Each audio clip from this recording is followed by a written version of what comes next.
O que significa dizer que a igreja é povo de Deus? Então, o primeiro ponto da definição. O que significa dizer que a igreja é povo de Deus? Significa que a igreja é a raça eleita, segundo São Pedro, nas suas cartas. É a escolhida por Deus para si, através do seu Filho Jesus Cristo no Espírito Santo. Então, a igreja é a raça eleita, que é escolhida pelo Pai para si, através do seu Filho, no Espírito Santo de Deus. Isso é o que significa povo de Deus. Como fazer parte desse povo de Deus? Que características nos garantem isso? São sinais para isso? A pessoa torna-se membro deste povo pela fé em Cristo e pelo batismo. Se você crê e for batizado, será salvo. Pela fé em Cristo e pelo batismo, eu me torno membro deste povo. Quem é a cabeça deste povo? É Cristo Jesus. Cristo é a cabeça. Não é pastor A nem B, não é ninguém. A cabeça do rebanho é Cristo. Qual é a condição deste povo? A dignidade da liberdade dos filhos de Deus. Qual é a lei deste povo? É o mandamento de amar como Cristo nos amou. Essa é a lei. Qual é a missão deste povo? Ser sal da terra e a luz do mundo. Mateus capítulo 15, versículo 13 e 14. Ser sal da terra e a luz do mundo. Qual é a finalidade deste povo? O reino de Deus. Para se tornar membro, só pela fé em Cristo e pelo batismo. A cabeça desse povo é o próprio Cristo. A condição desse povo é a dignidade da liberdade dos filhos de Deus. A lei é o mandamento de amar do jeito de Cristo. A missão é ser sal da terra e luz do mundo. A finalidade é o reino de Deus. O que significa dizer que a igreja é corpo de Cristo? A igreja é a unidade de todos os membros entre si pela sua comunhão com Cristo. Isso é o primeiro sinal. O que primeiro significa corpo de Cristo. A igreja é a unidade de todos os membros em Cristo. Segundo, que Cristo é a cabeça do corpo. Colossenses 1,18. A igreja vive de Cristo, existe nele e por ele. E Cristo vive com ela e nela. Terceiro, que a igreja é a esposa de Cristo. Marcos 2,19, Efésios 5,26. Jesus Cristo amou a igreja e entregou-se por ela. Purificou-a com seu sangue e fez dela a mãe fecunda de todos os filhos de Deus. A igreja é a esposa de Cristo. Cristo está unido, portanto, como cabeça e como esposo a seu corpo, portanto, a igreja. Isso é o que significa dizer que a igreja é corpo de Cristo. O que significa dizer que a igreja é templo do Espírito Santo? Ora, significa que o Espírito Santo é a alma da igreja. A igreja que é corpo místico de Cristo. Que o Espírito Santo é o princípio da vida da igreja. Que o Espírito Santo é o princípio da unidade na diferença e da riqueza dos seus dons e carismas. Isso é o que significa dizer que a igreja é templo do Espírito Santo. O Espírito Santo é a alma da igreja, é o princípio da sua vida, da unidade na diferença e da riqueza dos seus dons e carismas. Que atributos nós podemos ver da igreja de Cristo? Características essenciais da igreja, que é próprio dela, seus traços essenciais. É dizer que a igreja é una, que a igreja é santa, que a igreja é católica, que a igreja é apostólica. Quando o credo niceno constantinopolitano diz que a igreja é una, ele diz pela sua fonte, pelo seu fundador e pela sua alma. A igreja é una pela sua fonte. O que significa isso? A unidade de um só Deus em três pessoas, Pai, Filho e Espírito Santo. A Trindade é a fonte da igreja. A igreja é una pelo seu fundador, é a unidade no corpo místico.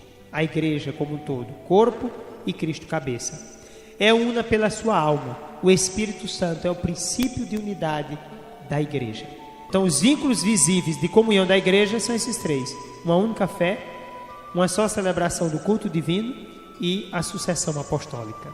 A igreja é santa. O que quer dizer isso? Primeiro, que o Pai Santíssimo é o seu autor pelo Filho no Espírito Santo. Segundo, que Cristo, seu esposo e cabeça, se entregou por ela para santificá-la. Terceiro, o Espírito de santidade é a sua vida, é que a vivifica. Veja que coisa fantástica. A igreja é santa por causa do Pai, que é santo e é seu autor, que o Cristo, por causa do Cristo, que é seu esposo e cabeça, e deu a vida por ela. e pelo Espírito Santo, que é a vida da igreja e sua santidade. Nos santos, portanto, todos os que vivem segundo a vontade do Pai, pelo Filho, no Espírito Santo, brilha a santidade da igreja. Então, quando eu olho para uma árvore cheia de frutos bons, ali eu vejo a manifestação daquela árvore. Se o fruto for azedo, a árvore não presta. Se for doce, a árvore é boa. Então, nos santos, nós percebemos a beleza da igreja, da árvore. Em Maria, de modo especial, a igreja já é toda santa. A igreja é católica, primeiro, porque anuncia a totalidade da fé. Segundo, porque traz em si e administra a plenitude dos meios de sacramentos. Terceiro, porque é enviada a todos os povos. Quarto, porque dirige-se a todos os homens. Quinto, porque abarca todos os tempos. Sexto, ela é por natureza missionária. Sétimo, ela é universal. A palavra católica vem de católicos, do grego quer dizer universal. Então ela exige anunciar a totalidade da fé, plenitude dos meios de comunicação, enviada a todos os povos, dirigida a todos os homens, vejo todos, plenitude, totalidade, isso indica universalidade. A todos os tempos, ela é missionária, ela é universal. Por último, a igreja é apostólica. Por que é apostólica? Porque é construída, em primeiro lugar, sobre os fundamentos duradouros, que são os apóstolos, porque ela é indestrutível, porque é infalivelmente mantida na verdade, e quarto, porque Cristo a governa através de Pedro e dos demais apóstolos presentes nos seus sucessores, o Papa e o Colégio dos Bispos. Toda a igreja é apostólica na medida em que, através dos sucessores de São Pedro e dos apóstolos, permanece em comunhão de fé e de vida com sua origem. A vocação cristã é também, por natureza, vocação ao apostolado. Denomina-se apostolado toda a atividade do corpo místico que tende a estender o reino de Cristo a toda a terra. Nessa igreja de Cristo, a estrutura se encontra como hierarquia, os bispos, presbíteros e diáconos, os fiéis leigos, todas as pessoas batizadas que vivem o sacerdócio real de Cristo, a missão profética e a missão real, a vida consagrada, e aqui nós temos a vida eremita, virgens e viúvas consagradas, a vida religiosa, os institutos seculares e a sociedade de vida apostólica. A comunhão de todos nós e de todos os santos, ela se dá nas coisas santas: comunhão na fé, comunhão dos sacramentos, comunhão dos carismas, comunhão da caridade.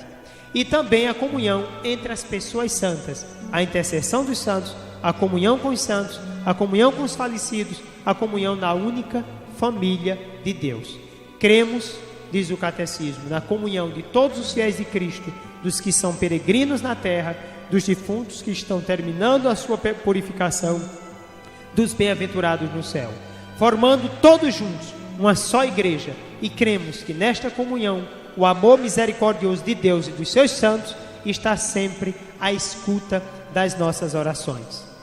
Ao pronunciar o Fiat, encontramos em Maria aquela que mais representa esse sinal de santidade e de comunhão. Ela se coloca à disposição da vontade do Pai, colabora para toda a obra que o seu Filho deverá realizar. Ela é a mãe em todos os domínios em que ele é salvador e cabeça do corpo místico, a igreja. Depois de encerrar o curso de sua vida terrestre, a Santíssima Virgem Maria foi levada em corpo e alma à glória do céu, onde já participa da glória da ressurreição do seu Filho, antecipando a ressurreição de todos os membros de seu corpo. Cremos que a Santíssima Mãe de Deus, Nova Eva, Mãe da Igreja, continua no céu sua função materna em relação aos membros de Cristo. Pois bem, tivemos...